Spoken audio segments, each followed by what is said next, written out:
ان بے شک الذین وہ لوگ جنہوں نے کفر اختیار کیا. کفر کے اصلی معنی ہوتے ہیں چھپانا. ایمان کے بالکل اپوزٹ. ایمان کے معنی ہے ماننا، قبول کرنا، تسلیم کرنا، اور اس کے اپوزٹ، اس کے برعکس کفر کے معنی ہیں نہ ماننا، رد کر دینا، انکار کرنا. اور قرآن کریم کی روح سے کفر کے رویے کی مختلف صورتیں وہ بھی ایک نظر جان لیتے ہیں. ایک یہ کہ انسان سرے سے رب ذوالجلال کو نہ مانے یا اس کی اقتدار اعلیٰ کو تسلیم نہ کرے اور اس کو اپنی اور ساری کائنات کا مالک اور معبود ماننے سے انکار کر دے یا اسے واحد مالک اور معبود نہ مانے. دوسرا یہ کہ اللہ کو تو مانے مگر اس کے احکام اور اس کی ہدایات کو واحد منبع علم اور قانون تسلیم کرنے سے انکار کر دے. تیسرا یہ کہ اصولاً اس بات کو تسلیم تو کرے کہ اسے اللہ ہی کی ہدایت پر چلنا چاہیے، مگر اللہ اپنی ہدایات اور اپنے احکام پہنچانے کے لیے جن پیغمبروں کو واسطہ وسیلہ بناتا ہے انہیں پھر نہ مانے، یعنی انہیں تسلیم نہ کرے. چوتھے یہ کہ پیغمبروں کے درمیان تفریق کرے اور اپنی پسند یا اپنے تعصبات کی بنا پر ان میں سے کسی کو مانے اور کسی کو نہ مانے. اور پانچواں یہ کہ پیغمبروں نے خدا کی طرف سے عقائد، اخلاق اور قوانین حیات کے متعلق جو تعلیمات بیان کیے ان کو یا ان میں سے کسی چیز کو قبول نہ کرے. چھٹا یہ کہ جیسے نظریے کے طور پہ تو ان سب چیزوں کو مان لے مگر عملاً احکام الہی کی دانستہ نافرمانی کرے اور اس نافرمانی پر ایک تو کرے نافرمانی، دوسرا کیا کرے اس پر اصرار کرتا رہے اور دنیوی زندگی میں اپنے رویے کی بنا یا بنیاد اطاعت پر نہیں بلکہ نافرمانی پر رکھے. ان سارے رویوں کو قرآن کریم نے کفر سے تعبیر کیا. اس کے علاوہ بعض مقامات پر قرآن کریم میں کفر کا لفظ آیا جیسے کفران نعمت کے معنی میں بھی استعمال ہوا ہے اور شکر کے مقابلے میں بولا گیا ہے نا، آپ نے پیچھے پڑھا. شکر کے معنی ہے کہ نعمت جو اللہ نے دی ہے اس اللہ کا احسان مند ہونا، اس کی قدر کرنا، اس کی دی ہوئی نعمت کو اس کی رضا کے مطابق استعمال کرنا اور اس کا جو ہے دل اپنے محسن کے لیے وفاداری کے جذبے سے جیسے لبریز ہوتے ہیں. تو اس کے مقابلے میں کیا ہے؟ کفر یا کفران نعمت ہے کہ بندہ اپنے محسن کا احسان ہی نہ مانے اور اس سے اپنی قابلیت کے یا کسی یعنی اپنے طریقے سے اسے کر دے جسے نعمت کی ناقدری ظاہر ہو، جس کو سادے لفظوں میں احسان فراموشی کہا جاتا ہے، غداری کہہ سکتے ہیں یا ناشکرے پن کے الفاظ جو ہیں وہ یوز کیے جاتے ہیں. ان الذین کفروا بے شک جن لوگوں نے کفر اختیار کیا اور پھر وماتوا اور مرے، کفر اختیار کیا اور اسی صورت میں وہ مر گئے کہ وہ انکار کرنے والوں میں سے ہی تھے. وہم اس حال میں کہ وہ کفار کافر، اولئک یہی وہ ہیں جن کا خاتمہ ایمان پہ نہیں بلکہ کفر پہ ہوا ہے. علیہم جن پر لعنت اللہ اللہ کی لعنت ہے، اللہ کی رحمت سے دوری ہے. پہلے اللہ کی لعنت، والملائکہ اور پھر اس نوری مخلوق فرشتوں کی، والناس اور لوگوں کی، اجمعین سب کی سب لوگوں کی. بے شک جنہوں نے کفر اختیار کیا اور مرے اس حال پر کہ وہ کافر تھے، یہی وہ لوگ ہیں جن پر لعنت ہے اللہ کی اور فرشتوں کی اور سب لوگوں کی. مومن تو کافروں پر لعنت کریں گے ہی، کافر بھی روز قیامت ایک دوسرے پر لعنت کریں گے. اس کے بارے میں ڈیٹیل انشاءاللہ آگے پڑھیں گے کہ کفار کیسے ایک دوسرے پر لعنت کریں گے. اور ہم نے پیچھے پڑھا کہ جو علماء سو تھے وہ کیا چھپاتے تھے؟ رسول اللہ صلی اللہ علیہ وسلم کی تعریف کو، جو کچھ لکھا ہوا تھا تورات میں، انجیل میں، وہ چھپاتے تھے، اللہ کے احکامات کو تبدیل کرتے تھے. اور ان برے جو لوگ تھے جو رسول اللہ صلی اللہ علیہ وسلم پہ ایمان لانے سے خود بھی محروم رہے، دوسرے لوگوں کو بھی محروم رکھا، ان پر لعنت. لیکن اللہ نے اگر انہیں بعد میں ہدایت دے دی، انہوں نے اپنی اصلاح کر لی، وہ جو ساتھ ہم نے پڑھا کہ الذین تابوا، مگر وہ لوگ جنہوں نے توبہ کر لی اور پھر خالی توبہ نہیں کی بلکہ وہ اصلحوا اپنی اصلاح کر لی، کیونکہ توبہ کے لیے کچھ شرائط ہیں. جس کی وجہ سے اصلاح ہو سکتی ہے کہ توبہ لوگوں کو دکھانے کے لیے نہ ہو، معاذ اللہ کے لیے وہ اخلاص کے ساتھ توبہ کرے، اور پھر جس گناہ کی وجہ سے اسے شرمندگی ہو رہی ہے نا، اس پہ صحیح ندامت کا اظہار بھی ہو، اس کا دل، اس کا ظاہر، سب کچھ اس پہ نادم ہو۔ اور نمبر 3، نادم ہو لیکن اس کے بعد پکا وعدہ کرے کہ پھر وہ گناہ نہیں کرے گا، گناہوں کو چھوڑ دے گا۔ ایک تو یہ وعدہ کہ ابھی چھوڑ دے گا، اور دوسرا پکا وعدہ کہ آئندہ وہ گناہ نہیں کرے گا۔ خالی زبان سے توبہ توبہ کرتے رہے، عمل اس کے خلاف ہو، یا پھر بعد میں سیم گناہ کیا جائے، تو یہ چیز درست نہیں ہے۔ یا زبان سے تو توبہ توبہ کیے جائے لیکن دل میں پچھتاوا نہ ہو، تو یہ بھی توبہ کا مذاق ہے۔ بار بار وعدے کرے توڑتا رہے تو یہ بھی درست نہیں ہے۔ ہاں، انسان ہونے کے ناطے اس پہ قادر نہ ہو اور اس سے غلطی ہو جائے تو پھر بھلے کتنی دفعہ اسے غلطی سرزد ہو جائے، وہ معافی مانگے تو اللہ غفور الرحیم ہے۔ لیکن جان بوجھ کے کہ پھر ہم توبہ کر لیں گے تو یہ توبہ کا مذاق ہے، یہ چیز بالکل بھی درست نہیں ہے۔ اور توبہ تب تک ہو سکتی ہے، گناہوں سے معافی تب تک مانگی جا سکتی ہے جب تک کہ توبہ کے قبولیت کے دروازے بند نہ ہو جائے۔ مطلب کیا کہ سورج مشرق کے بجائے مغرب سے نہ نکلے۔ حق کو چھپانے والوں پر کیا ہوا؟ لعنت۔ کن کن کی؟ اللہ کی، فرشتوں کی، تمام لوگوں کی، اور حق بتانے والوں کے کتنی زیادہ اعزازات ہیں۔ ہم نے پیچھے احادیث طیبہ میں پڑھا کہ ایون کہ جو خالی سیکھ رہا ہوتا ہے، وہ جس زمین پہ چل کے جاتے ہے، زمین اس کے لیے مغفرت کی دعائیں کرتی ہے، چرند پرند ہر چیز، حتیٰ کہ مچھلیاں بھی اس کے لیے دعائیں کر رہی ہوتی ہیں۔ اسی طرح جو سکھانے والے لوگ ہوتے ہیں، جو حق سکھاتے ہیں، قرآن و سنت سکھا رہے ہوتے ہیں، ان کے لیے بہت زیادہ اعزازات ہیں۔ احادیث پڑھیں تو من خوش ہو جاتا ہے، بلکہ مصطفیٰ کریم صلی اللہ علیہ وسلم کے تو واضح الفاظ ہیں کہ جو قرآن کریم سیکھے اور سکھائے وہی سب سے بہترین ہے۔ ضمناً چند باتیں میں بتا دوں، مثلا آپ کو کوئی بات پتہ ہے، آپ جان بوجھ کے چھپاتے ہیں تو یہ بھی چیز درست نہیں ہے۔ اسی طرح آپ کو نہیں پتا، لوگ آپ سے توقعات رکھ رہے ہیں کہ آپ کو سب کچھ پتہ ہے، آپ سے کوئی مسئلہ پوچھ رہے ہیں تو آپ کو نہیں پتا، اس کے بہتر ہے کہ آپ نہیں بتائیں، کیونکہ سارا علم صرف اور صرف اللہ کے پاس ہے، یا اللہ نے جو اپنے انبیاء کو سکھایا ہوا ہے، یا آپ دیکھیں کہ ہر ایک دیکھے کہ اس سے بہتر دوسرے کے پاس علم ہے۔ غلط مسئلہ بتانے سے بہتر ہے کہ تھوڑا صبر کریں، میں آپ کو پھر کسی سے پوچھ کے یا کوئی بک پڑھ کے، ہوتا ہے نا کچھ نہیں بھی آتا ہوتا تو اس میں شرم اور عار کی بات نہیں۔ امام مالک کا بڑا نام تھا، حضرت امام مالک سے کسی نے پوچھا، جو سن کے آیا تھا کہ ان کے پاس بہت زیادہ علم ہے، انہوں نے ایک سوال کیا، دوسرا کیا، تیسرا کیا، لیکن انہوں نے کہا مجھے نہیں اس کے بارے میں علم۔ تو اس میں شرم کی بات نہیں ہے، بجائے اس کے کہ کسی کو غلط گائیڈ کریں، آپ اسے کہیں کہ میں بعد میں بتاؤں گا، اور دوسرے زیادہ توقعات رکھنی بھی نہیں چاہیے۔ اور اگر کسی کو نہ آئے تو اس کو یہ نہیں کہنا چاہیے کہ اس کو آتا ہی کچھ نہیں، یہ بھی غلط طریقہ ہے۔ ہمارا اپنا ہی ایک ہے، میں آپ کو بتاتی ہوں کہ چھوٹا بچہ تھا، بڑا لائق تھا، اور اس کو جو کل سنانا ہوتا تھا اس سے پہلے اسے یاد کرا دیا جاتا تھا۔ ان کی ٹیچر بہت قابل، پورے اسکول میں بلکہ پورے پنجاب میں بہت ہی قابل، مانی اور منجی ہوئی ٹیچر تھی۔ اتفاق سے ایک دن انہیں ایک ورڈ نہیں آیا، ایک ورڈ کی ٹرانسلیشن نہیں آئی، تو اس بچے کو آ گیا، وہ بچہ گھر آ کے بڑا فخریہ کہتے ہیں، یہ مستند اور سچی بات ہے، اور بڑے فخریہ کہتے ہیں کہ مجھے ٹیچر سے زیادہ آتا ہے، کیونکہ میری ٹیچر کو یہ ورڈ نہیں آتا تھا اور مجھے آ گیا۔ تو ان کے والد محترم نے انہیں ڈانٹا کہ تجھے ایک ورڈ آتا ہے، انہیں پوری کتاب آتی ہے۔ تو یہ ہے کہ کچھ آ جائے تو خود کو بڑا بھی نہیں سمجھنا چاہیے، اور کسی سے اتنی نہ ہو کہ کوئی کہے کہ مجھے نہیں آتا تو اسے زیرو بھی نہیں بنا دینا چاہیے۔ بہرحال یقیناً آپ کو سمجھ آگے ہوگی۔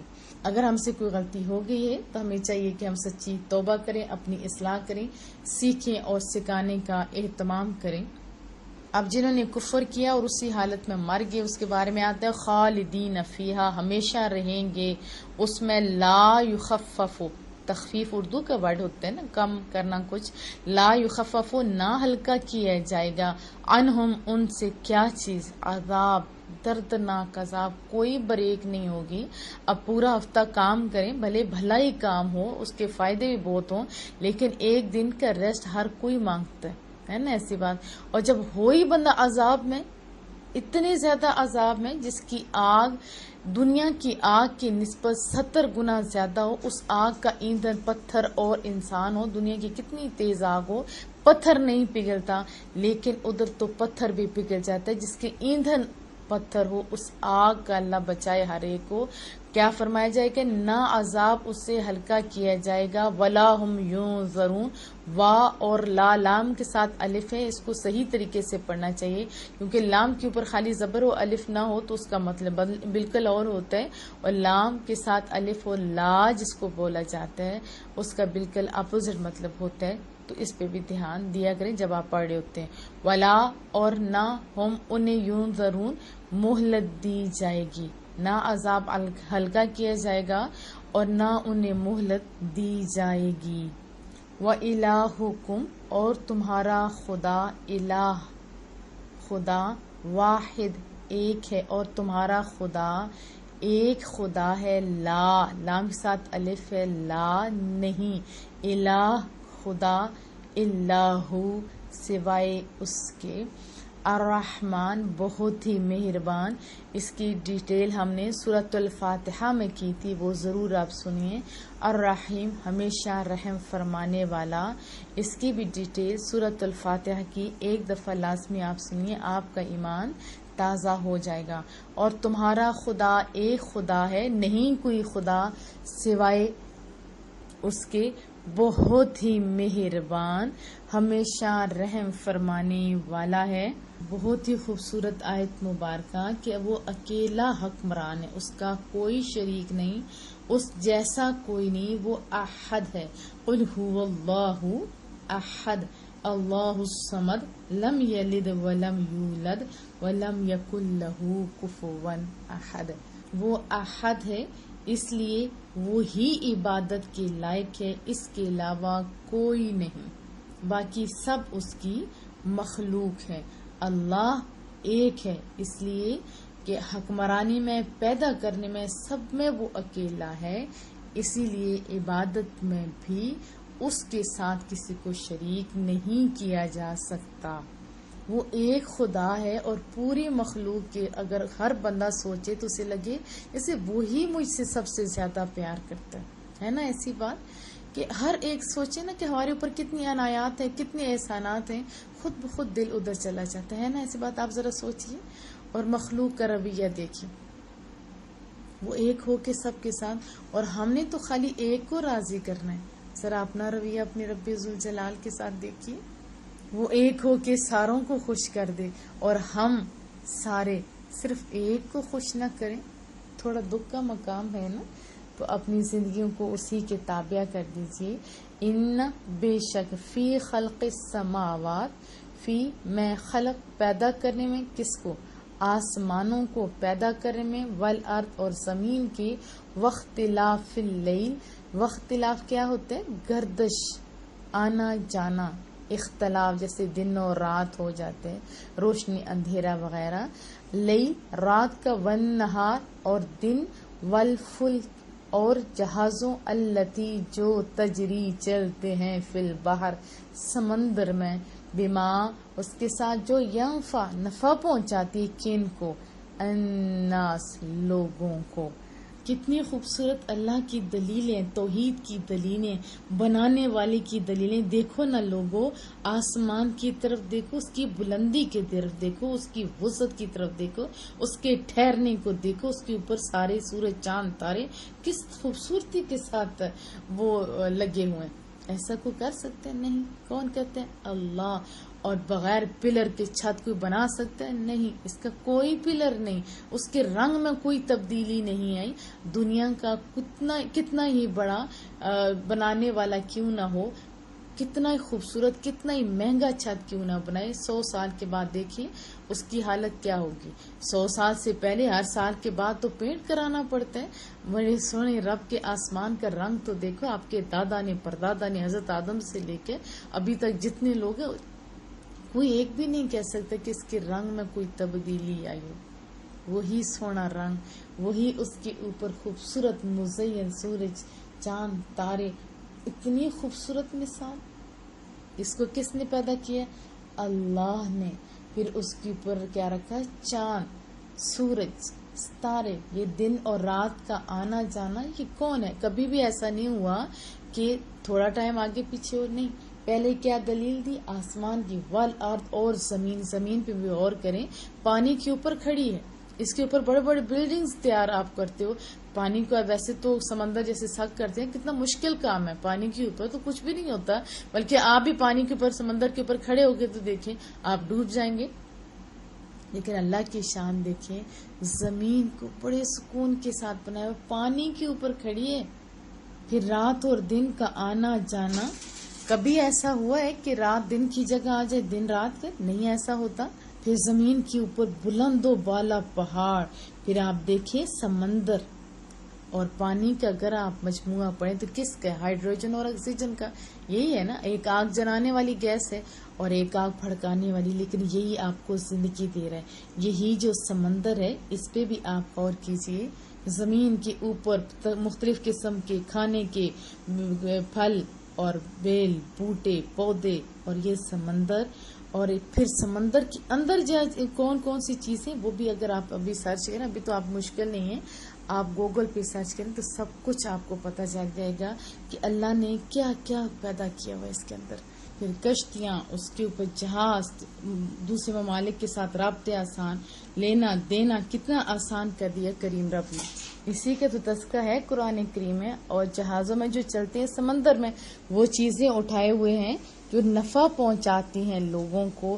اب سمندر کے اندر آپ دیکھیں جو بڑے بڑے جہاز ہیں تو اس کے اندر ایک نہیں بلکہ 50-100 اس سے زیادہ یہ کاریں، کنٹینر اس کی کے تو اندر سے آتے ہیں. تو یہ لوگوں کے لیے بھلائیاں نہیں تو اور کیا ہیں. وما، اور جو انزل اللہ، اتارا اللہ نے، من السماء، بادلوں سے. بادل بھی آپ دیکھیں تو یہ بھی بہت ہی پیارے، بوند بوند کر کے اترتا ہے ادھر سے پانی اور مردہ زمین کو جان بخشتا ہے. اور بادل وہاں پہنچتے ہیں جہاں ضرورت ہوتی. یہ بھی اللہ کے احسانوں میں سے بہت بڑا احسان ہے. آسمان کو ڈھانپ لیتا ہے اور زمین کو نفع پہنچاتا ہے. بادلوں سے اللہ نے اتارا، مما، پانی، فاحیا، پھر زندہ کیا، بھی اس کے ساتھ، اس پانی کے ساتھ، اردا، زمین کو، بعد موتہا، اس کے مردہ ہو جانے کے بعد، وبثا، اور پھیلا دیے، فیہا، اس میں، من کل دابہ، ہر قسم کے جانور اس میں پھیلا دیے. آپ دیکھیں جانوروں کی کائنڈز ہی دیکھیں، آپ گن نہیں سکتے اتنی زیادہ جانور، جنگلی جانور اور دوسرے جانور. دیکھیں تو مجھے نہیں لگتا کہ ہر بندے نے ساری چیزیں بھی دیکھ رکھی ہوں گی، ان کی تصویریں بھی دیکھ رکھی ہوں گی، بہت ہی زیادہ. وتصریف الریاح، اور بدلتے رہتے ہیں، اللہ اکبر، وتصریف، اور بدلتے رہنے میں، ریاح، ہواؤں کے، والسحاب، اور بادل. ہواؤں کی بھی بہت ساری کائنڈز ہیں، وہ قرآن کریم میں پڑھیں گی. ویسے بھی آپ اگر غور کریں کچھ ایسی ہوائیں جو بادلوں کو اڑائے پھرتی ہیں، کوئی ٹھنڈی ہوا، گرم ہوا، اور بہت زیادہ ہواؤں کی کائنڈز ہیں. والسحاب، اور بادل، مسخر، حکم کے سارے پابند ہیں. بین السماء، درمیان آسمان کے، بین ہوتا ہے درمیان، السماء آسمان، والارض، اور زمین کے، لآیات، یہ ساری کی ساری نشانیاں، لقوم، اس قوم کے لیے، یعقلون، جو عقل رکھتے ہیں. تو چیزیں سارے لوگوں کے لیے، لیکن فائدہ کن لوگوں کو پہنچتا ہے؟ جو غور و فکر کرتے ہیں، جو عقل رکھتے ہوتے ہیں. اور غور و فکر کرنے والوں کے لیے، عقل والوں کے لیے جنت میں بھی زیادہ مقامات ہیں، دنیا میں بھی انہی کے لیے فائدے ہیں. تو یہ سب نشانیاں ہیں ان لوگوں کے لیے جو عقل رکھتے ہیں. ایک دفعہ پھر ہم لوگ پورا ترجمہ پڑھتے ہیں. بے شک آسمانوں اور زمین کے پیدا کرنے میں، اور رات اور دن کی گردش میں، یعنی آنے جانے میں، اور جہازوں میں جو چلتے ہیں سمندر میں، وہ چیزیں اٹھائے جو نفع پہنچاتی ہیں لوگوں کو. اور جو اتارا کریم رب نے بادلوں سے پانی، پھر زندہ کیا اس کے ساتھ زمین کو اس کے مردہ ہونے کے بعد، اور پھیلا دیے اس میں ہر قسم کے جانور، اور ہواؤں کے بدلتے رہنے میں، اور بادل میں جو حکم کا پابند ہو کر آسمان اور زمین کے درمیان لٹکتا رہتا ہے. ان سب میں نشانیاں ان لوگوں کے لیے جو عقل رکھتے ہیں. یہ اللہ کی شان آسمان سے بارش کا برسنا، مردہ زمین کو زندگی دینا، اسے اناج اور کھیتیاں پیدا کرنا، اور پھر ہر طرف اس کی ریل پیل کرنا. زمین میں جیسے مختلف قسم کے چھوٹے بڑے جو جانور ہیں وہ خالی پیدا نہیں کیے بلکہ ان کی حفاظت کا اہتمام کیا، انہیں روزیاں پہنچائیں، انہیں سونے جاگنے چرنے کھانے پینے، ان کے لیے جگہیں. اور یہ ساری چیزیں اگر آپ غور کریں گے تو کریم رب سے آپ کو بہت پیار ہو جائے گا یقیناً. یہ ساری اللہ کی نشانیاں ہیں اور جو ان پر غور و فکر کرتا ہے وہ پا لیتا ہے. جیسے کہ قرآن کریم میں ہے کہ آسمانوں کی پیدائش، زمین کی پیدائش اور یہ رات و دن کا آنا جانا یہ عقل مندوں کے لیے نشانے ہیں جو اٹھتے بیٹھتے لیٹتے اللہ تعالیٰ کا نام لیا کرتے ہیں اور زمین و آسمان کی پیدائش میں غور و فکر سے کام لیتے ہیں اور کہتے ہیں ہمارے رب تو نے انہیں بیکار نہیں بنایا، تیری ذات پاک تو ہمیں جہنم کے عذاب سے بچا لے. اس آیت کے بارے میں ایک روایت بھی ہے، وہ بھی سن لیتے ہیں. حضرت عبداللہ بن عباس رضی اللہ تعالی عنہ فرماتے ہیں کہ قریشی آئے رسول اللہ صلی اللہ علیہ وسلم کے پاس اور عرض کرنے لگے کہ یا رسول اللہ صلی اللہ علیہ وسلم، آپ اگر اس صفا کے جو پہاڑ ہے اس کو سونا بنا دیں تو ہم اس سے خرید و فروخت کریں گے، ہتھیار خریدیں گے. جیسے انہوں نے جواز پیش کیا اور پھر ہم آپ پر ایمان لائیں گے. اور آپ صلی اللہ علیہ وسلم نے فرمایا کیا تم پکا وعدہ کرتے ہو؟ انہوں نے کہا ہاں ہم پکا وعدہ کرتے ہیں. آپ نے دعا کی، اللہ نے دعا قبول کرنی تھی. سونا محبوب ہاتھ اٹھائے تو کیوں نہ کریم رب قبول کرے.